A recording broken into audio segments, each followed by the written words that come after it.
Hello, everyone, and welcome to Into Battle with me, Simon Holland-Roberts, and my good friend here, Phil Baxter. Now, I've known Phil for many years, and we tend to chat to each other oft about things to do with militaria and just general chit-chat. So I thought it'd be really nice to kind of sit down with him today and talk a little bit about his knowledge, a bit about my knowledge, and just thought it might be very interesting for you guys out there. This is Phil. Would you like to say hello, Phil? Hi Simon, nice to ask you to ask me here today. I'm really quite sort of excited by all this. It's very new to me. It is, and I know you spend a lot of time in front of children in the classroom, and you speak about battles on your guiding of battlefields and such. But probably the first time you've ever done it in front of camera, so Yeah, understandably, it's a a bit very of an novel experience. Yeah, there we go. So we thought we'd kick off in a series, our first series of this Into Battle, with a kind of trip down the kind of smorgasbord of British military kind of offerings, if we want to put it that way. And we thought we'd kick off right at the beginning of the First World War, kind of around that period, and to look generally about what was going on at the time in Britain, what was going on globally, how that had impacted people, and how that might reflect on what's happening in the world today. So you've brought some stuff along with you. There's a lot of artifacts here and things that are genuine kind of artifacts and reproductions and such like. But we wanted to look at, I know you've got some quite big bits of artillery here and some shells and things.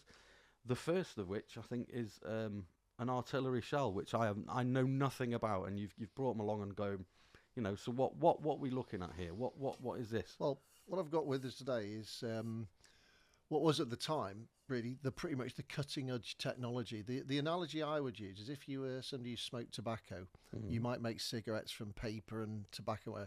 That was very much like the sort of the olden days, 100 years before the war, when people used to put cannonballs and gunpowder into a big metal tube.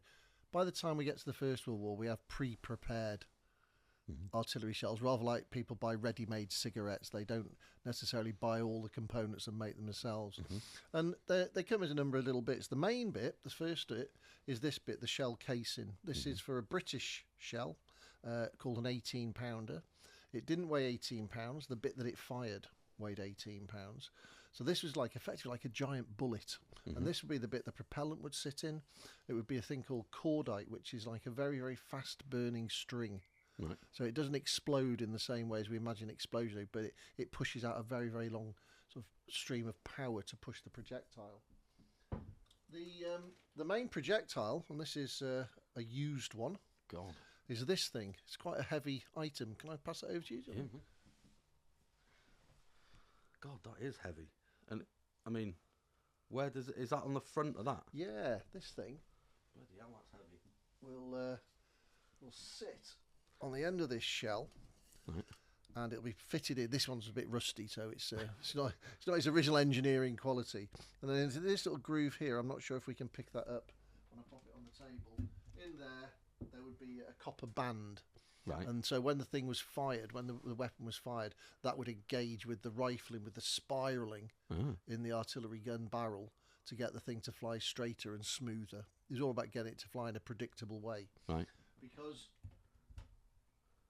the next component that you'd have with the shell is this thing. This would fit on the top there, and that's, once again, it doesn't fit with this engineering quality, but that's a timer. Right. And so what you would do is you'd fire this shell, and because you'd know how far away the enemy were and whether they were below you or above you, whatever, you could set the timer from a calculation booklet to explode as this arrived near the enemy. Right. So what people imagine, if they don't have the knowledge, is they imagine that you'd fire this shell and it would land where the enemy are and blow up on impact. But this shell didn't do that. This shell was designed, if you see it's hollow, see in the camera there, it's hollow. It was designed to be filled with these things. And what are they? These are small lead balls. Feel the weight of those? Bloody hell. What? They're like a So like one of these things would be packed with about 390, I think it is. I can't remember the exact number. It's about 380 to 400 of those. Are these lead? And they're lead. So this would effectively become like a giant flying shotgun shell. Bloody hell. So this would come and would fly towards the enemy. The timer, down the centre of this thing, there would be a propellant charge at the back of it. Well, like a wick. There'd be like a wick. It would just be a timer that would be based on the egg timer charge thing. Right, mate. Would come down here, and at the point when this was over the enemy, this would then explode and eject those 400 lead balls out over the enemy formation. 400? 400. It's about 380 to 400 at a time. these? I think it's 396 possibly in a British shell. God, and how many's in here? And there's maybe about 150 in there. So there was like 3 times that amount. Yeah, so that many tucked into this is what gives you your 18-pounder shell. And this was like the standard British artillery And what's that shell. getting shot out of? Out of a field gun.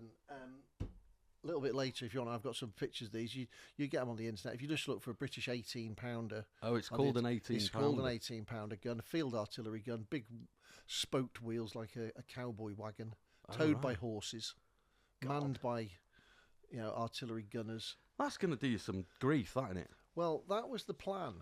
However, as in all things, plans don't always work out. And whilst we had a stock of shells at the start of the war, as the war progressed, we used them up, rather like the Ukrainians are using up the shells that they've been supplied with now. Yeah. New ones are going to be needed. Yeah. And that, I think, working on as a battlefield guide and explaining things to people, that is somewhere that I think is quite interesting, because that scaling up of everything that was needed was a real issue during those first few months of the First World War. Right. When suddenly we went from having sent an army of maybe 120,000 men to France and Belgium, and they suffer casualties. That we need more soldiers. If we need more soldiers, we need to clothe them, we need to train them, we need to feed them, we need to arm them. And the shells, as you can see, they're made of reasonably complex engineering components. The procurement of shells became a real crisis issue. Right. And it got to the stage in early 1915 that British soldiers were going into combat, and maybe a third of the shells that were being fired weren't functioning properly. Oh, God. It's rather like, I draw the analogy, it's rather like the start of the COVID pandemic, when suddenly the health service was put under massive pressure for procurement of PPE, ventilators, things like that. Where do they get them from? They have to go to the private sector. They have to comb the planet to try and find these things. And that was the same as the British government in the First World War, trying to get munitions from all over the place. You had poor procurement, you had poor production. Right. And it wasn't because people didn't want to do it or they wanted to make money. They just didn't have the skills and the quality assurance processes in place to make sure the shells worked. And that leads these things, these artifacts I've got here, ironically, have been recovered from the battlefields in Belgium, right? Because they didn't work the first time they were fired, right? So to kind of look in that in the context of today, like the pandemic you mentioned, that was a massive. You could argue it was quite a big profiteering exercise for people. Was that a similar thing, or was it just because it was out of the blue? Wasn't it? We had no precedent for this back in it was the common phrase was that the people rushed to the colours to join up on the 4th of August, but war's declared. People were rushing to the colours to join because the war was going to be over by Christmas. That fabled myth that's been trotted out in many situations, the war will be over by Christmas, and it possibly never was. But people like Kitchener on that famous poster of "Your Country Needs You," which you have about Kitchener, Kitchener was one of the few people who identified this would probably be a war of 3 to 4 years, right, and would involve millions of soldiers, right. But at the start of the outbreak of the war, you've heard of a thing called DORA, the Defence of the Realm Act. No, it's still renewed even today. Defence of the Realm. Defence of the Realm Act. It was the act that put in place things like licensing hours in public houses. No. Because we couldn't afford to have the workers being drunk. They had to be at their factories. Men rushed to the colours. So suddenly skilled men were leaving their employment. how do we fill the space? We're now employing female workers to do that, who need training. They need quality assurance in the work that they're doing. We're making new products. My company used to make, I don't know, pots and pans. It's now making £18 a shell cases. Right. So it's a real big up sort of sizing of what was needed, and it just meant that quality wasn't there. Though sure, that, as you're saying, there were people who saw it as an opportunity, just like the pandemic. I don't think in the First World War there were bounce back loans and stuff like that. But there's a Scottish guy, McConaughey, who's a multi-millionaire by the end of the war, and all he did was make tin stew. Right. And the army realised they needed rations that weren't going to go off. Right, yeah. So he filled that gap. Whether he profited or whether it was just actually it was a fair business thing. It's unfair to say, but by 1915, the Asquith government fell because of the Shells crisis, and sort of famous Welshman that we know, a guy called David Lloyd George, was the munitions minister, and he was put in charge, rather like in the pandemic. Yeah. We had ministers for specific roles. He was put in charge of making sure that shell production improved. Right. Wow. Making sure it improved because, British soldiers were dying. Yeah. Well, I mean, I kind of retrack a bit. I kind of went on about the fact that there was no precedent for it, like the COVID outbreak. So what up until that point? Just to put it into kind of a little bit of historical context, and with regards to proper military action, what was the British Army's experience of warfare, battlegrounds, before the First World War? I mean, the Boer War, that was the most recent, wasn't it? They'd fought, the three that come to my mind are the Sudan War in the 1880s. Okay. The first Boer War in the later part of the 1880s, early 1890s, were both wars where the British fought in lines wearing bright red tunics. Right, classic soldier. Tin pot. And certainly against the Boers. The Boers were an irregular force, all mounted on horseback, all expert marksmen. Right. Yeah, and they properly battered the British Army. Right. We didn't have a hope. But from that, the British started to change, in some ways mimic the Boers' expectations. So things like not preparation for the First World War, but in the lead up to it, the standard of British marksmanship improved massively. We allocated maybe 250 rounds a year to soldiers to train with, whereas continental armies maybe fired 40 rounds, 50 rounds a year in training. So our marksmanship improved because we realised from South Africa we had to be able to engage the enemy with accurate individual fire rather than big volleys of fire. And this was you were saying horseback. I mean, obviously different terrain from South Africa to the west coast of France, but I mean, horses, horseback. Was that First World War tactic? The British Army, when it was deployed, the British Expeditionary Force, when it was deployed to Belgium and France, consisted of 4 divisions of infantry, so that's about 100,000 infantry, and a cavalry division. Right. And the nature of the warfare at that time was not that dissimilar from the nature of the warfare of Napoleon. Okay. The soldiers had much better firepower, but the soldiers manoeuvred around the countryside. The cavalry were out ahead of the soldiers in reconnaissance, trying to pin where the enemy were. Right. And it was very much a war of manoeuvre. So even, you might have heard of a thing called the Battle of Mons. M-O-N-S. M-O-N-S, the Angel of Mons and the retreat from Mons. Where I heard of it. The British Army retreated 200 miles across France, and the German Army consequently advanced 200 miles. Right. So it's definitely a war of manoeuvre.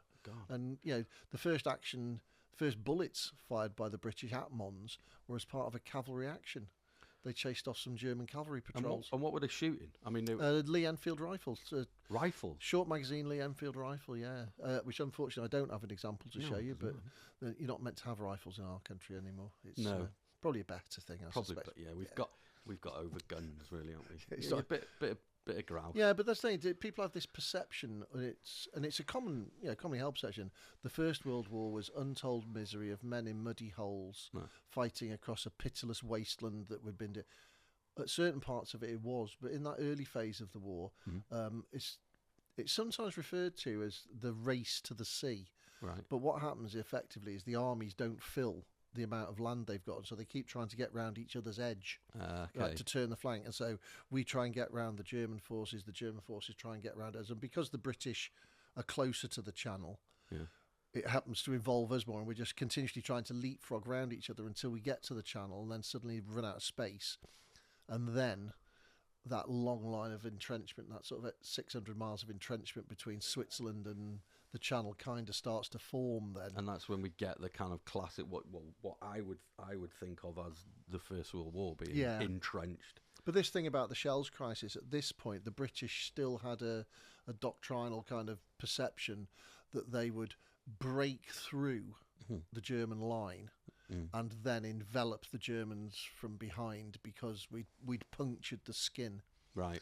And the Germans, well, and the British and the Germans, they also felt they would defend that kind of fortification line. And as the war develops, they realise they have to have more defence in depth. Right. To absorb the blows. But yeah, the shell crisis was a real problem, because our doctrine was the artillery would engage the enemy that they could see. That's the first thing. They didn't fire over hills. You had to be able to see them. Okay. And the artillery shells would be fired, and they would suppress or destroy the enemy position. Yeah. And our infantry would advance with bayonets to give them the cold steel. Good God. That was the doctrine. So in that early part of the war, that's why it was so devastating. The shells didn't work. Right. The enemy weren't destroyed because the enemy were in entrenchments, and the enemy had exceptionally good firepower because they had things called machine guns. Yeah. And their own artillery. That can't be good for morale either. If every kind of third, you say a third of the ordnance didn't potentially explode. a third of the shells were, sorry to interrupt, or batteries weren't able to fire sufficient shells because they didn't have them. Right. We were having to ration shells, 2 shells per gun per day. Oh my God. So yeah, we want to make the big attack, but how are you going to suppress the enemy? Well, we'll have to not fire for a week or two. Oh my God. And they kind of notice that, so they realise you're saving up shells. Oh no. That's just, I mean, horrific. In every sense, what we're talking about here, the whole thing. I mean, the fact that you are so learned about this stuff, and knowing you as a friend and as a person, it's quite enlightening to see your take on warfare. And I know you've served yourself, and you have family like myself. This lovely garment here is courtesy of my brother-in-law, who's ex-5'9". Probably the hardest man I know, but every one of us is connected in some shape or form to the armed forces, and the way that you're fascinated by this, and it's not from a standpoint of glorification of it. No, not at all. It's more a kind of, I don't know. You seem to have a kind of a grasp of the real intricacies of and the human element of war and the people that lived it through the artifacts that you present, and it's quite enlightening. Let's look a bit about let's look a bit more in depth about that timer thing, because that's a crazy thing. You set it. It's rather like an egg timer, right? You wouldn't use your hands to do it. There'd be a little tool that would help you move it around, and so you'd have to go right. I reckon that's about 4 seconds between when. Yeah, it'll be calibrated around the rim of it for the range. Wow. So the battery commander would be saying, right, guns 10 rounds at 3,700 yards. Right. So this would be turned to 3,700 yards, and there might be an adjustment if the enemy were above or below you in terms of altitude, because it'll affect the flight time. Later, not so much in this early war period, but later, the tables also changed because they took into account, as the guns got longer ranges, they took into account things like air temperature and pressure. So if you're firing, say, like big naval guns, you're firing maybe 12 to 15 miles. The travel time for those shells and the height that they travel at, the air density and the air temperature affect the distance and the time it takes to get there. So wow. They're quite, but yeah, these things, this sort of technology was important.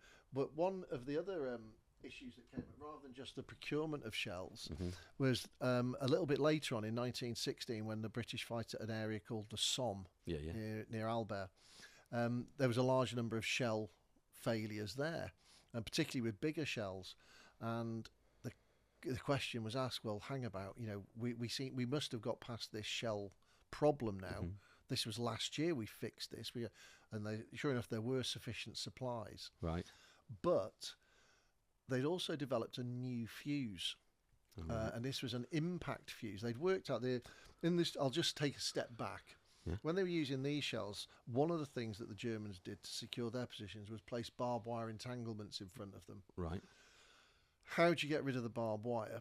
Well, one way you can get rid of the barbed wire, it was thought, was by using these shrapnel, as it's called, named after Major Shrapnel, these shrapnel shells. But isn't... So they'd fire the ball bearings, the little lead balls. That shot there? Yeah, at the barbed wire in repeated bombardments, with a view that the ball bearings, or the lead bearings, they're not metal ball bearings, but they would cut the wire so that the infantry, when they assaulted, would be able to get through. No, they conducted tests on Salisbury Plains. Let's rewind. Shrapnel. That's shrapnel. That's the round balls, and they're named after a man called Shrapnel who developed it. Yeah. Who knew?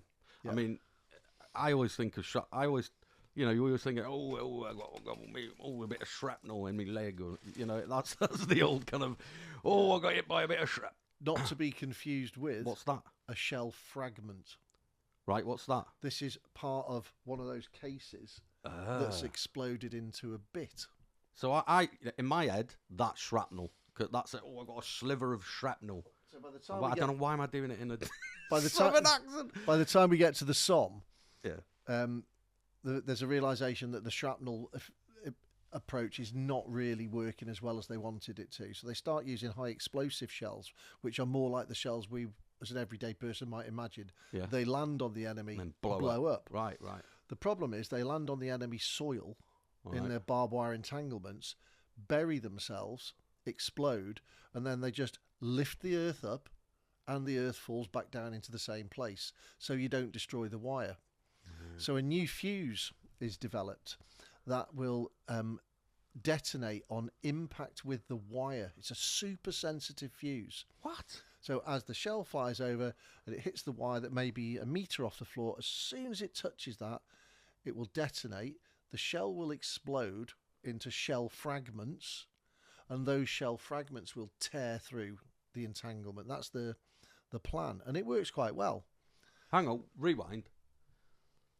What's at the front of that bit of? I mean, if it's that sensitive to hit, is that a metal reactor, or is it? I mean, my ignorance.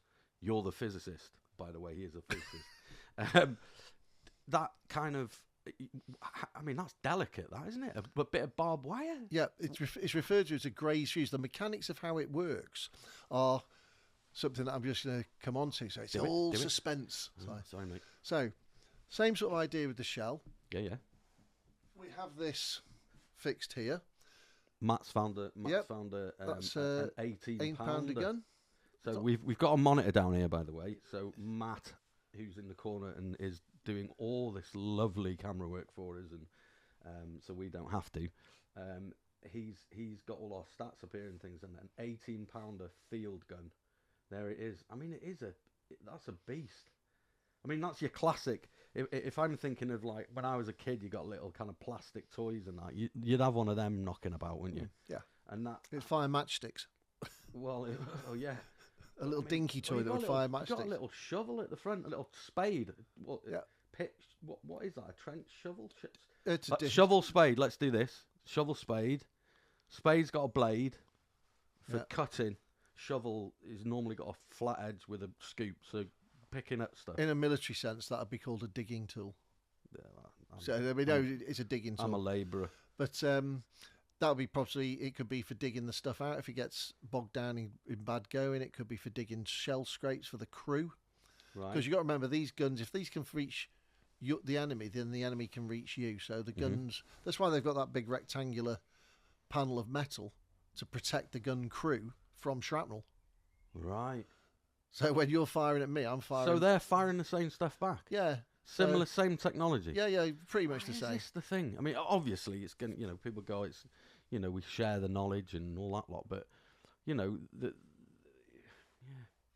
So anyway, we'll come back. So hopefully, I'll let you get this, and you'll go, oh, it makes sense now. Yeah, go on. So we've got my shell. I've got Yeah. it designed there, ready to go. I've got my super sensitive tip on here, and if I hit it like that, it's going to go off. Problem is, I've got to fire it out of an artillery piece. Yeah, So as soon as I put it in the gun and fire it, it's going to blow up. That it was might my blow up. thought. That was my thought. You've got a bit of a problem. So we need to develop some technology to solve this. Yeah. The way we develop the technology is we use an inertial charging mechanism. And the only analogy I can give, or an analogy I can give you like this, is you know the things you see on like gangster films, the pump action shotgun. Yep. Yep. So you have that slider on the shotgun that slides down and recocks it. Yep. Imagine this now, but your gun, your shotgun, is the shell that being fired out of the cannon. Okay. So the charge goes off, the shell is fired out of the cannon. But because that handle isn't actually anchored to the gun, Yeah. it takes a moment longer Yeah. before it starts to move. Okay. And in that moment, you get that cocking action. Okay. So the shells, the high explosive shells, as they were fired from the gun, the inertial arming technology would mean that as they left the gun, then the fuse was armed and was sensitive. But, and there's always a but, Cool, go on. because of manufacturing difficulties Yeah. and the technological problems and the quality assurance, probably about 1 in 500 shells was prone to having what we would now refer in those comedic terms a premature. Oh no. And that would mean that it would be prematurely armed and would detonate before it left the gun. Oh. So 1 in 500, that's, not too bad. But If you're firing 250 rounds a day for a week in support of the first day of the Battle of the Somme, they're gonna it's only a matter of time before. before you have a premature, which will probably kill you and your gun crew. And you know that. And they become aware of it. So They become aware of it. So they start firing the it's barrage. roulette, isn't it? It's back to Russian roulette. It's They like start I'm firing the stood here. barrage, and then as this spreads through the gunnery sort of community, gunners start to misarm the weapons No. so that there's no chance of a premature, which means there's no chance of them detonating when they hit the German wire, which means that they don't clear the wire, which means that the infantry can't get through. Oh. So when you go to the Somme, you'll find maybe a third of the shells are duds, Yeah. but a lot of those duds, it's considered might be duds by choice. Oh, because we can't risk 1 in 500 blowing us up. Well, we'll just make sure we fire all 500 that they won't blow up. And who cares, because it's not us that's going to be assault in the trenches. Oh no. It's someone else. You're passing the buck So you're passing the buck. to you're effectively killing someone else. Yeah, but they do improve the fuse, and that, Right. that premature's issue kind of dissipates Yeah. later on in the battle. But yeah, Right. so and it's that, like I say, I come back to this thing about, or you're alluding to about what's your perception of the things. If you only read books that say the First World War was mud, the First World War was horrible, blah blah blah, then you kind of reproduce and repeat those myths and misunderstandings. If you peel off more layers of the onion and find out more stuff, you start to see a little bit more reality come into it. Why weren't we very good? Well, we didn't know how to do it. Yeah. It was. We had to learn how to do this. It was unprecedented. Yeah, and and unfortunately, because it's a conflict, many people lost their lives and many people were injured Of course. during that learning process. And we will touch on it later on in Also- a different podcast. It's not a spoiler, No. but ultimately the Germans didn't win. So we Ultimately. must have learned something to be able to defeat them. Yeah, So- absolutely. And they went short of intelligent people, by the way. Good. That's a good opener. I like that. I mean, I don't like what we're talking about. No, I think but- it's deeply, deeply frustrating, that fact that we have conflict in the world anyway. But I found that quite fascinating. And we will be talking about the Somme later on in another yeah, podcast. yeah. So we're going to Got go some over stuff that about the Somme. and again dispel some of the myths about how we perceive that and his story, because it always is his story, isn't it? Thank you very much. Very much enjoyed it. Thank very you much. for being with us, and we look forward to you getting in touch. Get your comments into us. Let us know what you'd like to see more of. Phil's here. You know, he's got tons and tons of paraphernalia and all sorts of militaria that we can just dig into in at future dates. We will be doing this on quite a regular basis. And this is the first one of the series. We look to do about 4 or 5 this series. So we look forward to seeing you next time. If you can't find me, if my seat's empty, I'll probably be at the bar. He might be at the bar. He usually is. But thank you very much for being with us. Give us some comments. Press the like. Do subscribe to our channel. And we'll see you soon.